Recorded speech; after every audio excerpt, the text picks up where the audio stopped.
All right. Assalamu alaikum, everyone. Welcome. And we are so happy to have you all join us today.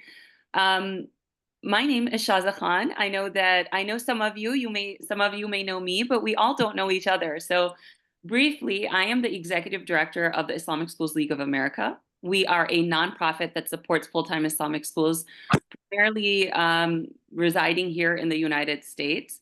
We provide resources, free and some that are through professional development. We also engage in research that drives our programming and the work that we do, inshallah. And we also try to build relationships with you and with other organizations doing phenomenal work. And that is what brings me here with Brother Wadud, who is the founder of Muraqaba app and Define 360. And it's really a pleasure to be joined with all of you who I believe are most likely educators in the schools right now. I say you are the ones with the boots on the ground, and it's an honor to be here working with you. Bismillah. So today I am very excited to learn more about what Brother Wadud will be teaching us about connection-based classrooms. I was and I've been trained as an educator. I've taught probably all the grade levels in my past 25 years as an educator, subhanAllah, from elementary to 12th grade and in fact even college level. And also as a mother, I know that one of the things that I've struggled the most with, and I might be in good company here, smile if you're on camera and you feel this with me, but sometimes the hardest thing is just having a sense of orderly conduct in your classroom, right? You can come up with systems, you can come up with procedures, but there might be that one kid who's still not coming through and on task, right? And I find that for myself and many others, sometimes what we default to is trying to control them, trying to control the behavior and control the classroom. And yet, subhanAllah, when we think as Muslims, as Islamic school educators, is that the way that our beloved Prophet Muhammad sallallahu alaihi wasallam interacted with children? And so, inshallah, Brother Wadud is going to be talking about a prophetic based model for connection based classrooms, inshallah. So at this time, I'd like to introduce Brother Wadud Hassan, who will be speaking for the majority of the rest of this presentation, inshallah. If you have any questions, feel free to ask them in the chat. So Brother Wadud Hassan is a mindfulness, emotional intelligence, leadership, and human development thought leader, author, and teacher. He's a certified mindfulness and emotional intelligence teacher with a graduate degree in leadership and organizational development from Vanderbilt University. He's a veteran teacher and head of school focused on personal, professional, and organizational transformation at the intersection of faith and science. And that is a super brief introduction I was going to say you can stop there, Shada. So I think Thank you. that's good Yeah, enough. I know that we'd like to get into it. So Wadud, I'll stop there, but I'm sure that all the rest of your training will come through, inshallah, in this presentation. Jazakallah. Thank you, Shada. Thank you, Isla, for hosting us. Alhamdulillah, it's great to see everybody. And I wanted to just also start by doing a shout out to Sister Amal here. And Sister Amal and Isla recently partnered to do our first Palestine Education Conference. That was really amazing. It was really felt like home, that conference, very small and warm. So mashallah, just wanted to thank Sister Amal for hosting us and giving us an opportunity to host the conference with her and Isla's partnership as well. Just wanted to say all the great things that everybody here is doing, mashallah. Well, yeah, it was an honor hosting everybody. Jazakallah khair for mentioning that. It means a lot. Thank you. Alhamdulillah. And everybody that's here, usually I have this little ritual, and for the sake of time, I know you guys are joining in the middle of your day, so we will try to honor your time and finish it within, inshallah, the hour. And Brother Minhaj, welcome. Sister Annette, welcome. Mohida, welcome. Brother Noor Fadel, Nicole, and Lama, Majida. And then there are going to be some interesting names like iPhones, iPhone 14, 15, AKT, FM, Mariam Saber, Member Academy, Masha Mariam from Member. Great to see Member here. Azhar, Brother Azhar Rabia, Faiza, Maha, Surya, Safira. I see some of my alumni here from South Africa. Faiza, Fayaz, Hana, Shamila, and Let's see, who else? Dil Nawaz, brother, sister Dil Nawaz, mashallah. Widad, Rashida, Darul. Welcome. This is just my way of connecting with my audience. And I do that usually in the beginning of the class to kind of say the names when we're not able to see each other in person. May Allah bless you all. May Allah subhanahu wa ta'ala grant you continuous increase in afiyah, tawfiq, and barakah in the work that you do. May Allah grant you rida and be pleased with your work.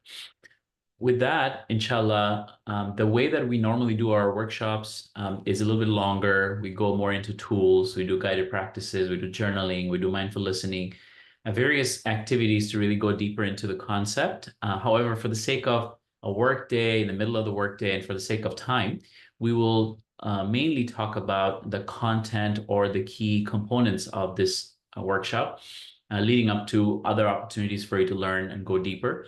And inshallah, for future deeper engagements, we get to do some of this more deeper dive. But today, inshallah, we introduce this topic, and we hope this can be super beneficial for all of us to keep thinking about this as you develop your or upgrade your behavioral policy framework and your Tarbiyah policy framework in your classrooms and your schools to a more prophetic framework. And Shaz and I were just talking about it, that we come back after training a series of schools in Australia over in about 4 cities. And we saw the amazing work that site and the research partners at site are doing. And then based on some of their work, the schools are actually taking solid initiative on seriously upgrading their behavioral policy, their Tarbiyah framework to a prophetic Tarbiyah framework. Important, highlighting key outcome, highlighting key principles of prophetic Tarbiyah, highlighting ways that they're actually going to, intervene in terms of their behavioral policy and Tarbiyah policy that is not based on a copy-paste model of Western punitive, model of discipline, but more of a prophetic nurturing, model of Tarbiyah. So we want all our schools to upgrade to that level. And nowadays, most of the schools that we train, we do 2 days intensive on prophetic Tarbiyah. It's a great start, but we tell most schools that based on our last 5-6 years work, we usually get a lot of really amazing testimonials. So we've got hundreds of really amazing testimonials out of Australia tour, for example. But what's going to really make a difference is not just these 2 days of retreat or training. What's going to make a difference is your commitment for Tarbiyah as a strategic focus of your school. Make Tarbiyah a strategic focus out of your 3 to 4 focus areas. Make this one of the focus areas. Make an action plan, which is going to have a good, solid, budget and focus and a committee dedicated to turning the school around to a prophetic Tarbiyah model in a matter of 3 to 5 years. So one of the schools that we have looked at, alhamdulillah, we trained for Malik Fahad in Sydney. We did 2 different days of training, one on Tarbiyah, one on prophetic leadership. And we see that they have developed a behavioral framework, a leadership framework based on prophetic principles. And they're actually taking a 3 to 5 years approach to slowly turn the school around. It takes time because a small group of teachers first take it in and start changing their classrooms. Then if you keep focusing and keep at it, then the department takes on, then other schools, from elementary to maybe middle and then high, and then there'd be problems and challenges, and how do you adapt tools, and how do you create policies, how do you follow through on things. And especially a lot of teachers are not trained on how to do this in a proper way, so hand-holding and coaching. So I'm basically trying to inspire all the teachers and all the educators, all the leaders that are here, that make this a priority. Take your school behavioral policy and behavioral framework to a deeply aligned prophetic Tarbiyah framework. So that is the intention. May Allah subhanahu wa ta'ala use us, and when we are on the day of judgment in front of the Prophet sallallahu, may he be pleased with us, and may we get that water in his hand, and he's happy to say that you tried to cultivate that prophetic heart. You tried to transform your schools to a prophetic school. And that's the intention. The intention here is to really show up on that day in a way that we've tried our best in our own ways. May Allah subhanahu wa ta'ala grant us that ikhlas, and may Allah subhanahu wa ta'ala grant us that rida. So with that, I'm gonna go to my slide deck here, Bismillah. And this is the concept, the agenda that we're going to talk about today is these 5 pillars. So let's go right into it. And the first pillar that we're going to talk about today is active listening. That the Prophet ﷺ had this deep active listening, this deep sense of healing presence. And we see that the prophetic listening included, as we decipher, as we look into the various seerah-based stories and frameworks and hadiths, we see that the Prophet ﷺ listening to students, listening to his Sahaba, listening to the young people, listening to kids, and how he listened from the heart. And the Prophet ﷺ, when he listened, he did not just listen by turning his face, he listened by turning his entire body towards that person, giving them that full space, giving them his entire being, and listening from that heart and soul, listening to understand, not listening to respond. And this is something really important. And a lot of times, the murabbis, the people that are in charge of doing tarbiyah of our students, we're not really, listening to understand, we're listening to respond. And also listening without judgment. And you may say that there is always a sense of, at a certain point, you have to guide people towards good, or you have to protect them from evil or protect them from harm. And that is completely, understandably something that we get to at a certain point. But in terms of the initial phase of really listening in when someone's trying to say something to you, is you have to really understand where they're coming from and suspend your judgment, suspend your need for judging or responding, and just really try to connect. That's going to be really important. And otherwise, the person would not be able to really listen and understand where the person was coming from, when the Bedouin walked in and started urinating in the masjid, or the Sahaba that walked in and, asked permission to commit zina. And listening to serve. This is really important, that how do I serve? How can I be of service? What will really serve? What will really serve this student? Is it, something that I already know? Is it something that I feel like saying? Is it something that I generally or usually say? Or is this something that, is going to, that I have to really think about and have to reflect on, I have to take a pause before I do something that will really serve? Now, the 5 scientific benefits of active listening, there are many more, but some 5 key benefits we found of active listening is that active listening, really connecting with your students. And while we're doing this training in Australia, for example, we did a retreat, 2 days retreat in Canada. People ask, I asked this question, that can you really do tarbiyah of your kids if you're not really actively listening to them? Can you really do tarbiyah of your children if you're not listening to them? And this is very true as parents, right? As parents, if we're not really listening to our kids, we're not going to be able to really be productive and effective in our tarbiyah. So active listening, it creates the secure attachment. It creates the secure, the sense of belonging that we need for our classrooms, for our students. Active listening is an emotional co-regulation. You help the child. Remember that your kid's irrational part of their brain is not fully developed, so they cannot fully regulate. So they need the help that, especially kids, toddlers, and even as they go through their teenage years, their adolescence, they need co-regulation. They need somebody else to sometimes guide them through things, like their teacher, that their parent. And enhanced cognitive development. Active listening is an amazing factor in the way that you're actually helping develop their rational center of the brain, helping develop their brain, and improved confidence and self-esteem, and development of social skills, that you're modeling that prophetic behavior. You're teaching them about that prophetic behavior so they can learn this as a skill, because in general, we have become a community that don't really know how to listen.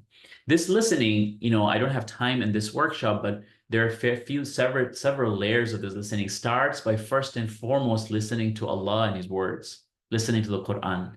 Second, it then goes into the second layer of really connecting to the Prophet ﷺ and listening to the Prophet, listening to his stories, listening to hadith.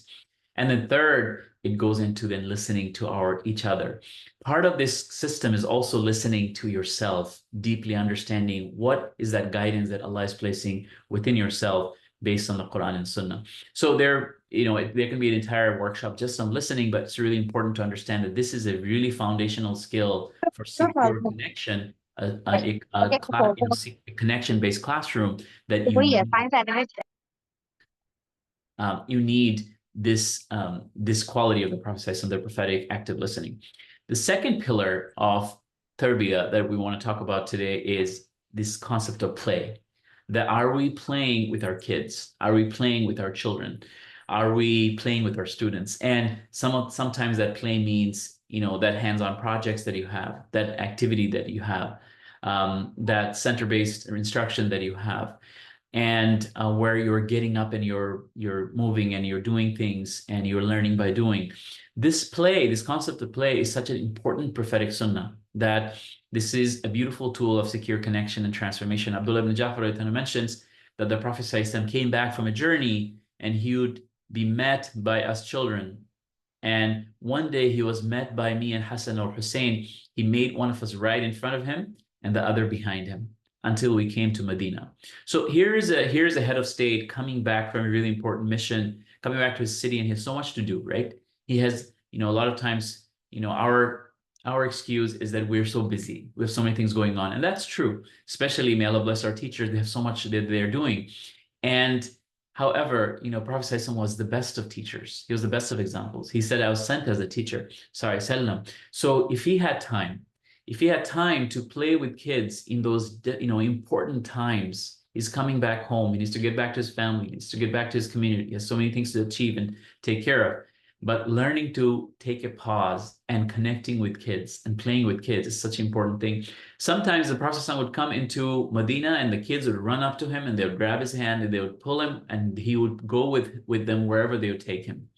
And the Prophet ﷺ would then play with them and even set them up in a line and let them race, and he would participate in those play.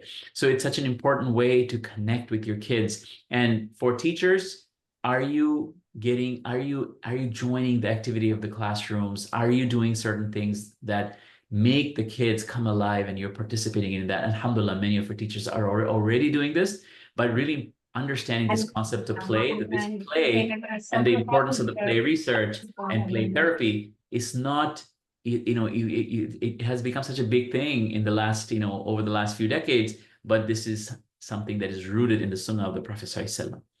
The third thing that I want to mention here about the 5 pillars that we're mentioning here is that how do you feel with and really connect with your students, feeling with your students and having this deep sense of empathy with your students. And this is something that a lot of times we invalidate students' feelings, and sometimes we understand that, yeah, there are difficult kids. There are kids that, are really a pro at creating drama, or there are kids that are always having these repeated behavior issues, right? And generally, when they're having these challenges, what happens is that you immediately want to, just judge it as good or bad.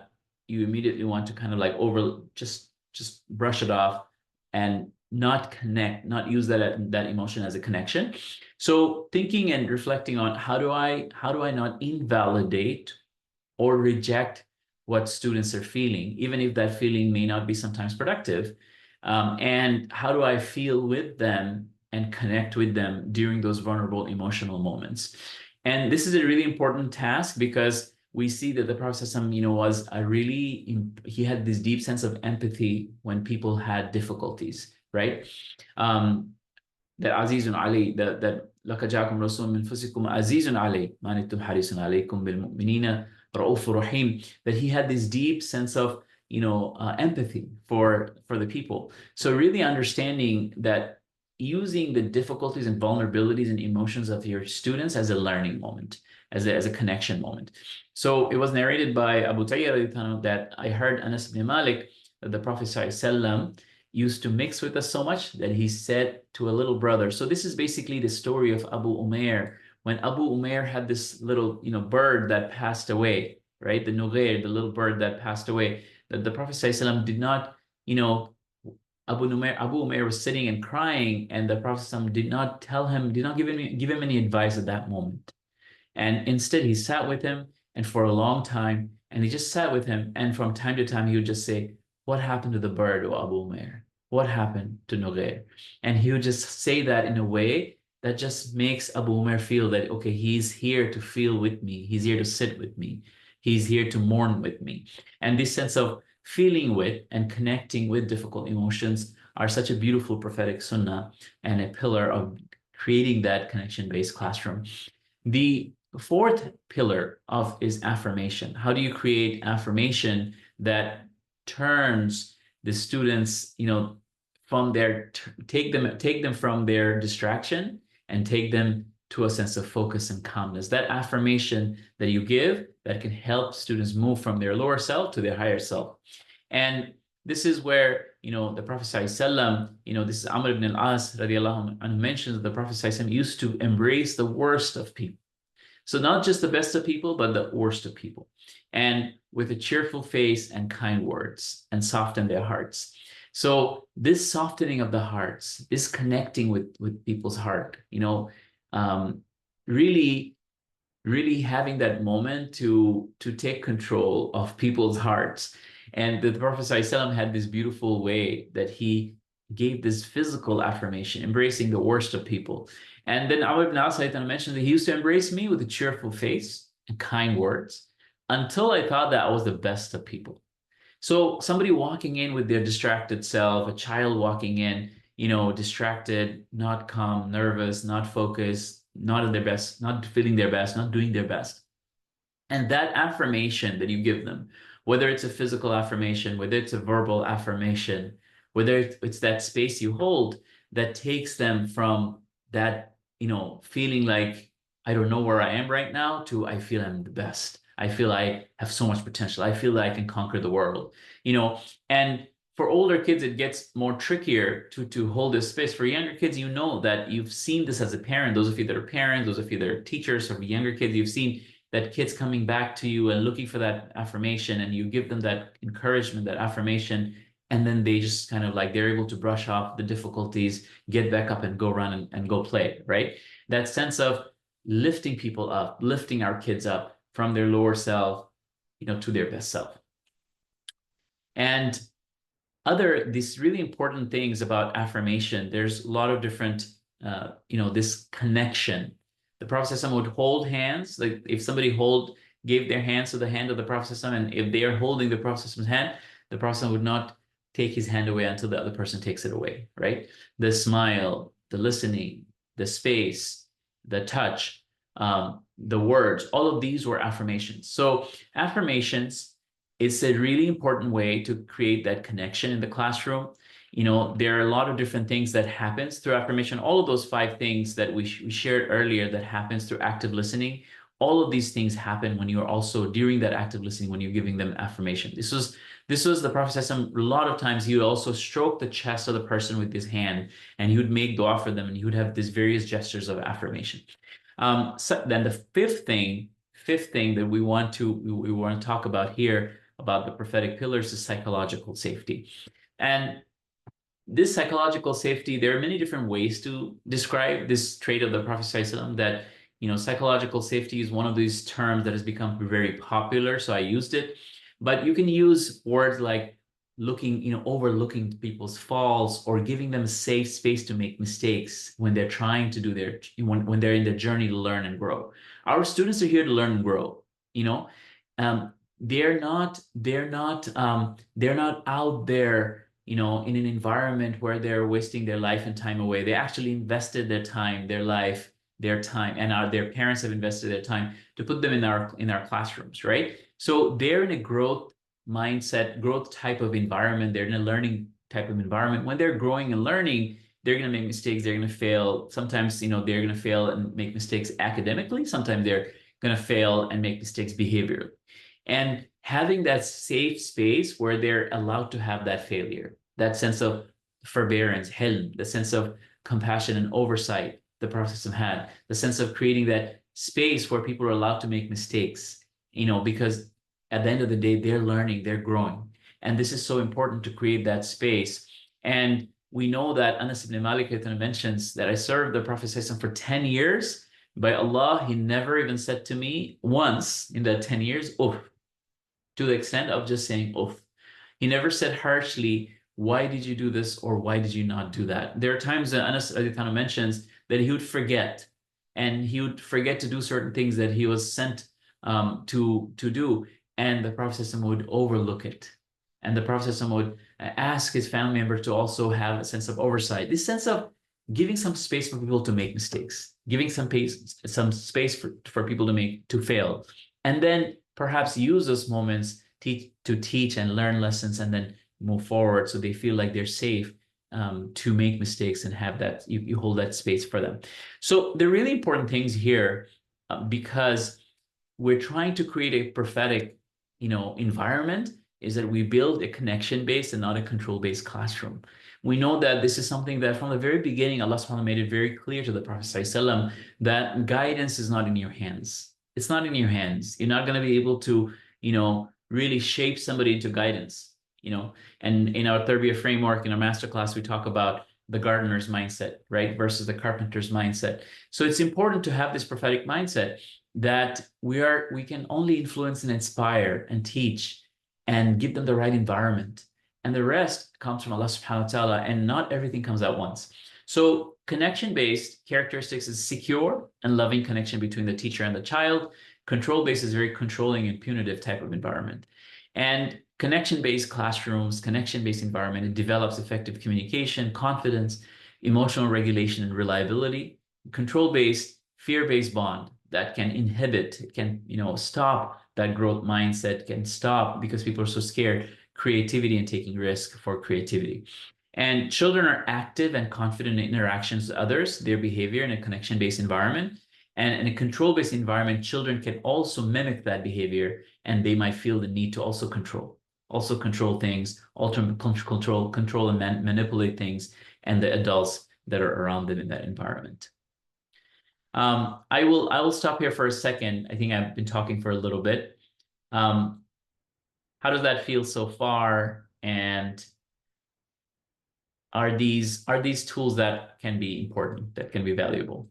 Let's see, I'm going to also pause for a minute. Feel free to ask a question or share a comment based on what we're discussing. I'm just doing a quick stop, checking the chat here. Shaza, what is your thought? And Sasamal, anyone else, feel free to chime in. I just want to say this is really beneficial. As the leader of a Sunday school, we have 150 students, and I've been trying to figure out what the best way to handle the behavior is. And this is really important. I think it's sorely needed in the classroom. I was in the classroom pre-COVID, and I'm in the classroom right now, and it feels like I'm on another planet. Everything is so different than it used to be. The kids are different. The environment that we're in is different. Everything is so different. And I'm excited to hear more and to learn more how to implement this and to be more mindful. And I think it's great for the teacher and the student, everything that you're teaching. I think it helps us. And then I think when we take care of ourselves and we're mindful, then we can help the kids. So jazakallah khair. Yeah, and if I can add on, Amal, I think that's really that's really poignant there.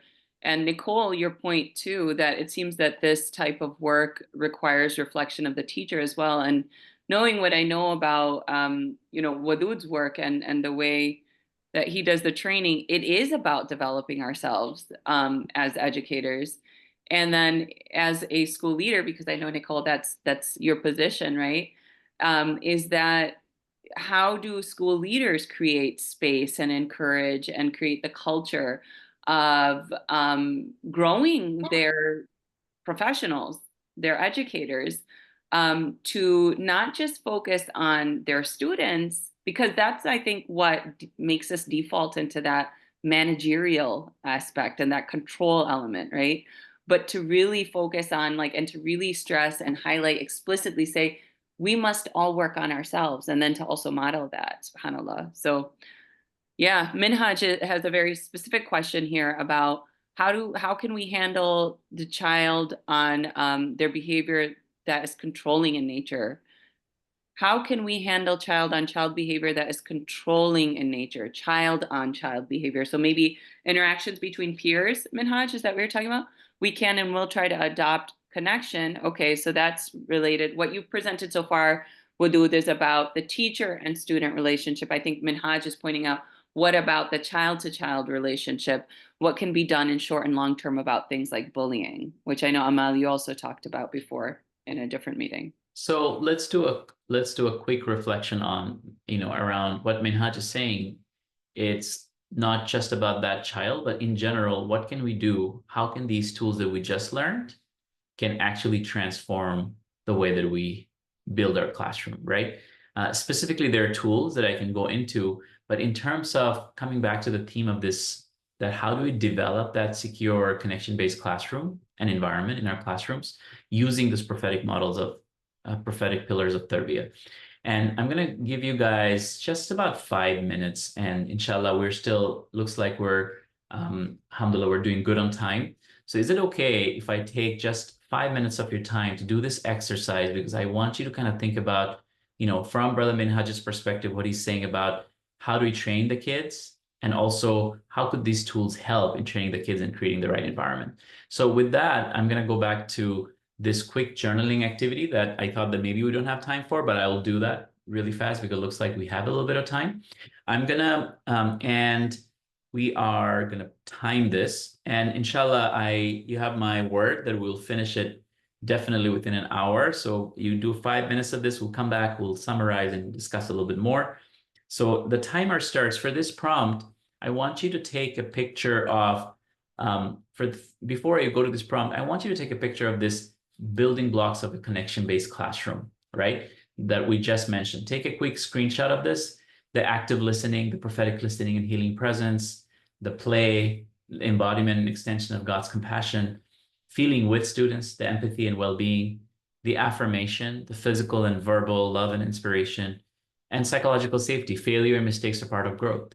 So these 5 things that are part of that connection-based classroom, take a quick screenshot or take a quick picture of this so we can refer back to this. And now let's go back to this prompt. And for this prompt, you can refer back to that model, but I want you to just take your pen and paper. Always have a pen and paper in my workshops.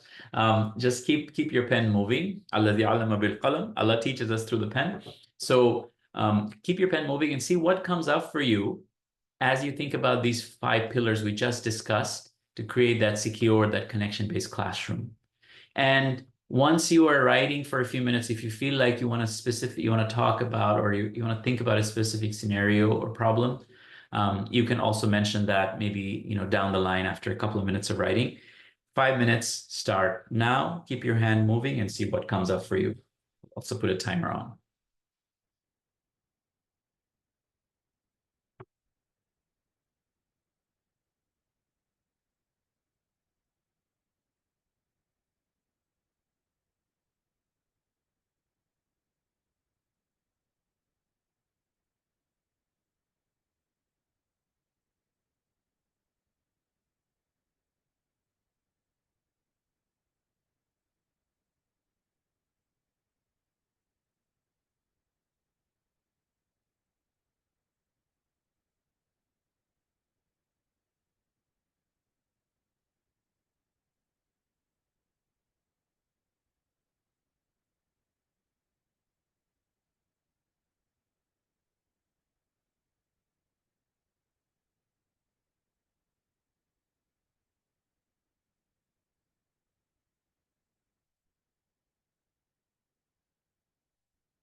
Inshallah, completing the sentence that you're on, going ahead and finishing your thought and completing a sentence that you're on, inshallah.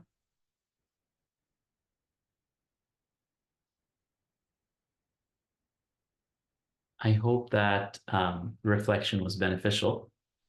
And what we will do is just turn this off for a second and see if anybody would like to share just for 5 minutes of like group share. And then inshallah we'll wrap up. Brother Minhaj's question, I reflected on that question in my journaling. And I went back to that model, right? And indeed, in the example of the Prophet ﷺ, we have the best of examples, right? He's the Uswatul Hasana. So going back to the Prophet ﷺ and these 5 things that we talked about, the prophetic, there are various other really important prophetic principles that are beyond this, what we shared right now. But just going back to this, as I'm reflecting on Brother Minhaj's question about control, that well, how do we teach kids that are actually being controlling with each other? And looking at that question and going back to this, first thing that came back to me was, how do we really learn to listen to what's going on to this child actively? Really connect with this child and really understand what are they feeling, how are they feeling, what's going on, and holding space to really listen and maybe suspend our immediate reaction or judgment and first try to connect with them and listen to them, number one. The second thing is that the importance of play, that are we the child that is in need of control, are we playing with them? And during that play, are we teaching and modeling how to take turns, how to give them agency, how to give them some control? All children need agency, right? All children need some level of control. So how do we give them choice? How do we give them control? How do we take turns? And how do you teach them how to take turns? And when you model that with them, then tell them, can you also model this with somebody else that you're playing with? The third thing, going back to feeling with and empathy, role playing, when you don't give them that turn, don't give them their choice when you're playing, and how does it feel?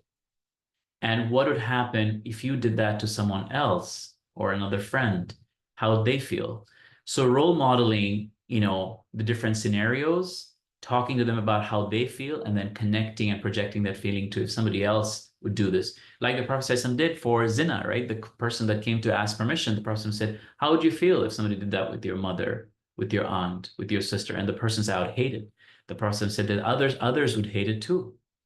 And then, so he basically evoked the emotion in himself that really hated it because he connected it to himself.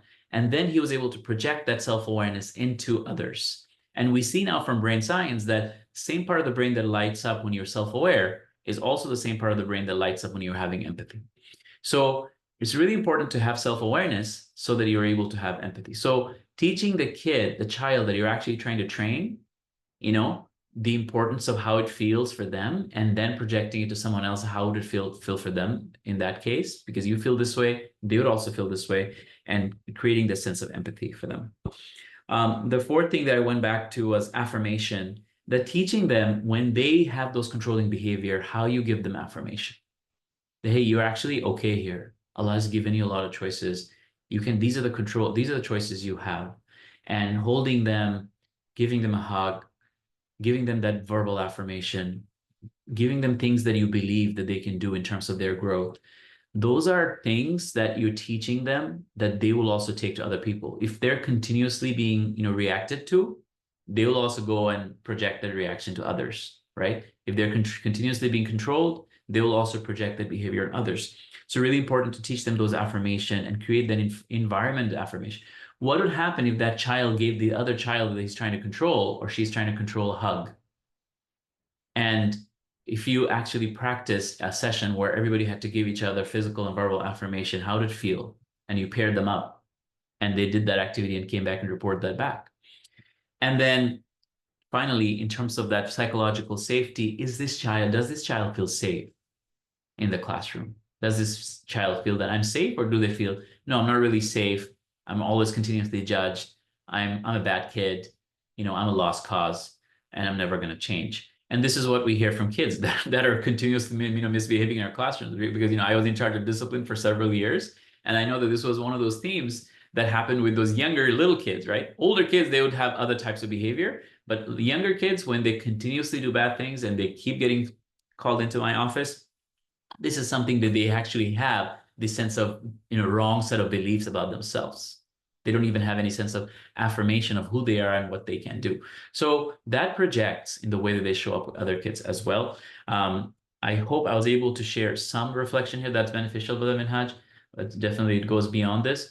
And I'm gonna stop here for a second and see what came up when you were journaling. Anything came up for you? Any comment, concern, question? I'm gonna mute myself for 5 minutes, listen to you all. Actually, I'm gonna keep it open so I can interact, but feel free to, anyone else want to share, feel free to raise your hand perhaps or unmute yourself. Don't drop yet. I have to show you something and we're giving something away at the end of this. So don't go yet. So make sure you hold on until my last announcement and we will close in the next 12 minutes, but I'm holding space for another 3 to 5 for just listening from you. Anything that came up during that journaling. I'll say something. I'm in the Yes. library, so excuse me. No worries. Alhamdulillah, acts of affirmation through verbal communication. A lot of times, children are acting out a certain way, and like the prophetic model was to speak kind words even to the worst of people, to the point where you believe the prophet, right? So it can shift the narrative even about your self-perception. That goes towards children, that goes towards our peers, and that goes towards perhaps in schools, the adults that we are in charge of in a beautiful way. So how we speak and not using our position of authority, but using our position as compassion and affirming others around us. Beautiful, beautiful, mashallah. It really goes back to modeling and all of those different things we said. If you really model it in the way that the child, you're able to transform that child and the child's able to feel that sense of connection and safety, then they will reflect what they feel. We act in the way that we feel, right? So what is that child feeling inside that is making them come up with or show up with the behavior that is less than ideal, right? And how can we change that feeling to another sense of feeling? How can we take them from that plane, from that zone, to another level where they're feeling, where we're taking them away from the science of the nafs that we show in our master class. We talk about how do we take them from lower self to the higher self. Maybe one last reflection. Anybody Okay, else? so Brother Wadood, first of all, thank you very much. When I just looked at the topic, I told my teachers and myself to register right away, because I think this is the ideal model to deal with students as well as with teachers. So I 100% believe in, in active listening, because sometimes when we listen to children or the teachers, I'm a leader, so we have a mindset and we are very impulsive and we right away, come to the conclusions, and students then complain, nobody listens to me, they are not listening my side of the story, so we are very impulsive and reactive right away. So it's very important for us because, of course, everybody's our customer, the students are our customers, teachers are our customers, so we have to really be very attentive and listening to them.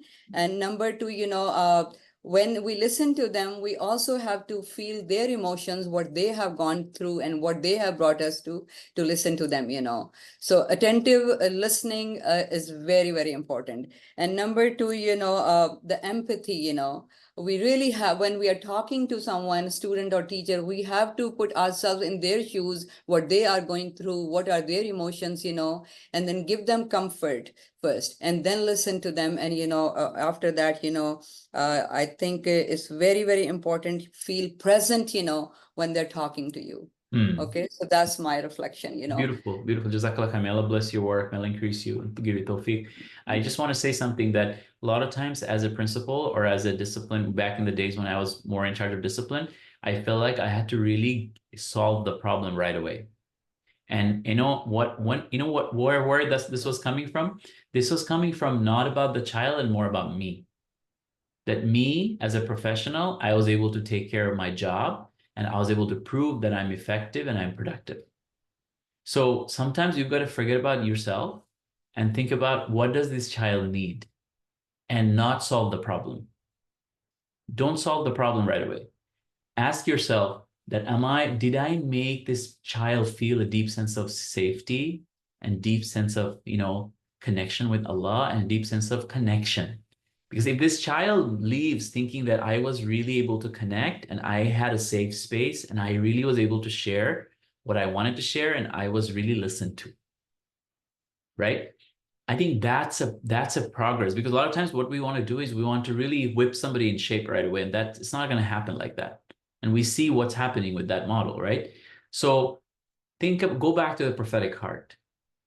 Think about the gardener's mindset. Know that this child is going to grow at their own pace. Know that everything's they're not going to learn right away. And then just say, my purpose is building that prophetic connection first and foremost before I try to control or prove myself or my methods. Because then you think that you've gotten to a solution, but you really didn't. If you didn't really have that sense of connection or that healing presence of the prophecies. Well, I like the phrase, Brother Wadud, and I think I'm going to use it, gardening mindset versus carpenter Carpenter. mindset. The carpenter wants That's to, like beautiful, take the saw and put That's things my into shape right away, takeaway. right? That's my takeaway. Yeah, mashallah, awesome. So quick thing, everyone, just stay put. We're just going to talk a little bit about the upcoming course that we're going to launch, inshallah. So these are the building blocks again. And what I want you to do is, look, none of us really have all the answers. I don't know. There's so much I don't know. This is just an exploration that me and the team have been doing for the last 8 years as we're thinking about a prophetic way of doing emotional intelligence and mindfulness and character development. So we come up with things that we feel are prophetic. We share things, we tweak things, we change things. We learn continuously, we grow. And there is so much we don't know. But what we need to do is, together as a community, we need to have this commitment that we are ready. We are going to try to have this renewal and revival of a prophetic framework in our schools. And that's what we need to do. And inshallah, more beautiful things are going to emerge from that intention and that effort. And important thing here is that connection makes courage. Students feel a sense of courage when you build connection. And control-based classroom creates fear and inhibits creativity and innovation. And connection-based classroom increases mindfulness and happiness in kids. And it reduces kids' worry and emotional suppression. It's really important to remember that. And inshallah, prophetic tarbiyah, this model that we talked about, the control-based classroom, people are distracted, autopilot, overwhelmed.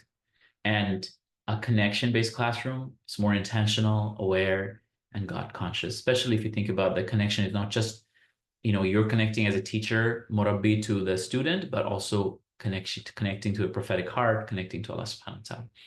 So I hope this was useful. This was beneficial. Inshallah, I have 5 more minutes to end this call, as I promised Shaza. So there are a couple of things I want to share with you. On the right side of this screen, we have a new course that's launching, the Prophetic Tarbiyah Character Coach. Alhamdulillah, every quarter we're improving some things, right? We're always changing, we're always upgrading, we're always taking as feedback. We're giving away a code here. So if somebody can please type that and put it in the chat for me, I would really appreciate that. ISLA, SPEC, basically stands for special, 99. You can take $99 off of the course. And this is our next cohort of the Prophetic Tarbiyah course. It's a 6 weeks course. There's online resources and there's live classes, and we meet every week. This course is actually launching October 5th. This is the only time we're actually doing it between Asr and Maghrib on Saturday. I know it's not a very convenient time, but the reason we're doing Saturday afternoon between Maghrib and Asr and Maghrib, we felt like people normally have commitments after Maghrib and maybe during the day, and in between, they should be able to take at least a couple of hours off for 6 weeks. Give me 1 second. I'm gonna turn off my app here. And this is the reason we did that at that time is because it's next morning, 9 a.m. in Sydney, and we had a lot of teachers from Australia wanted to take the course. So we're trying to do it at a time where Australia can also take the course with us. And there is a group discount of $200 off if you do 5 or more teachers. And I always recommend schools to come with a group. Then you can take $200 off. That's a big discount there. You can also use this. This is a special for 48 hours until Friday afternoon. So make up your mind, join the class. so that we get to know who's coming, which schools are coming, and we get ready for this, inshallah. I will show you a little bit about, just a little bit, because I have 3 more minutes. I'll show you a little bit about just inside the class, inside the course, what we do. So when you actually sign up for the course, you get this entire 5-module course. We talk about this prophetic, prophetic ethics of coaching. We talk about mindfulness, how to build it from a prophetic sense of framework, prophetic framework. We talk about purpose. Each of these, for example, like right here, has classroom resources, guided booklets and lessons, and a lesson plan. And so you can learn it first and foremost for yourself, and then you can also take the lesson plans back to your classroom. So there's a lot of materials here. So for example, you have a video for each module, like a welcome video, and a sense, there's a series of content that we go over. There is a quiz, there's a handout, there's a micro practice, a reflection sheet, toolkit, classroom lesson plan. And then at the end of this whole course, there is an exit exam, for example. You learn the content. But also in terms of the modules, we start with introduction of prophetic ethics of coaching and teaching as a teacher, as a coach. And then we go into module 1, which is mindfulness. Then we go to module 2, module 3, module 4, module 5. We have 6 weeks live courses. Basically, these are live sessions are with me. And then also all of these online modules that we have recorded over the years. And all of these resources are available to you, inshallah. So I'll stop here and let's see, go back to the slide where I had the coupon. Our mindfulness work has led us to where many people around the world has asked us to, create an app, create a place where they can actually see some of these guided tools we have. We've created a lot of different guided tools on Allah's names, for anxiety, depression, for building gratitude, compassion, for emotional awareness and regulation. So we ended up, alhamdulillah, creating an app, and we're launching that app this Sunday morning, alhamdulillah. So that's why I wanted to share that with you. And let me see, if I go back to Zoom, I'll just go back to that slide one more time for you guys to scan that QR code and take that coupon. I will stop here. Shaza, I have 1 minute, giving it back to you. Oh, thank you so much, Brother Wadud. Really, subhanAllah, this was so beautiful, even for me. And I think this is the biggest takeaway for me personally. And I'm not in the classroom right now, but these courses, even just this 1 hour, is so transformational because it connects us back to the prophetic model in a way that is really concretely related to our interactions with other humans and the work that we do, whether it's with other adults, whether it's with students, sometimes whether it's even with ourselves and Allah.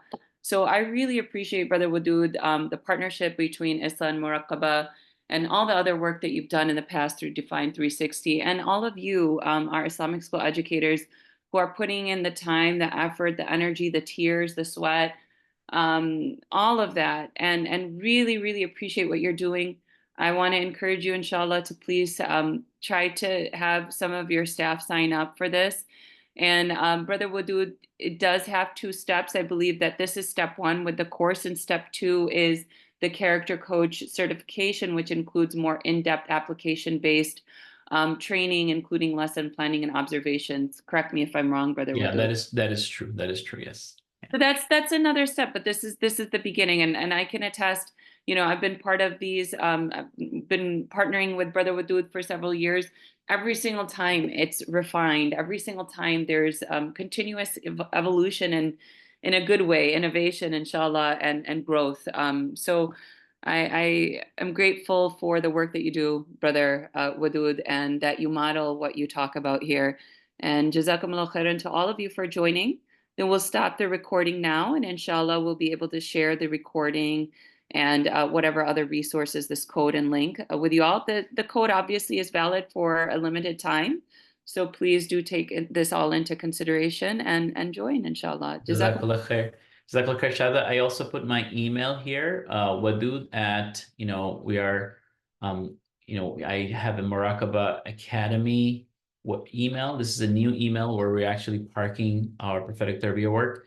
So if you guys can send me a quick email, if you have any question, or if you can send me a 1 or 2 line testimonial of how did you feel, how did this workshop feel, Did you find it beneficial? What else do you want us to develop or share in terms of tools for your classrooms, your teacher? That guides our work, your feedback. It really helps.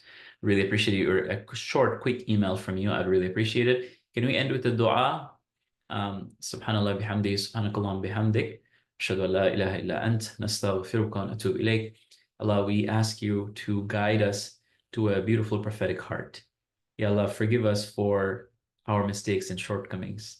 And Ya Allah, that we do not know, we have so much that we do not know, so much that we do not do, so much that, Ya Allah, that we need in terms of your knowledge and your wisdom and your guidance and your tawfiq. Ya Allah, all of the educators, principals, teachers that are here, we're all in this for a purpose, for a mission. From time to time, we forget and we move away from our best self and we forget our intention and our purpose. Give us tawfiq to be grounded and keep coming back to an intention and a purpose and a work model that helps us continuously move towards you and your pleasure. Continuously grant us that sense of increase in our work and grant us afiyah and tawfiq and barakah and rida in our work, Ya Allah, and accept from us and make our work lasting for the ummah. Ya Allah, give us tawfiq. Ya Allah, grant us tawfiq out of your mercy and rahmah and transform our heart, Ya Allah, so it's not ego-centered. Ya Allah, it's not self-centered. Ya Allah, it's not for this dunya. It's really for to be able to present to you and the Prophet on the Day of Judgment. Grant us that tawfiq and afiyah, Ya Allah.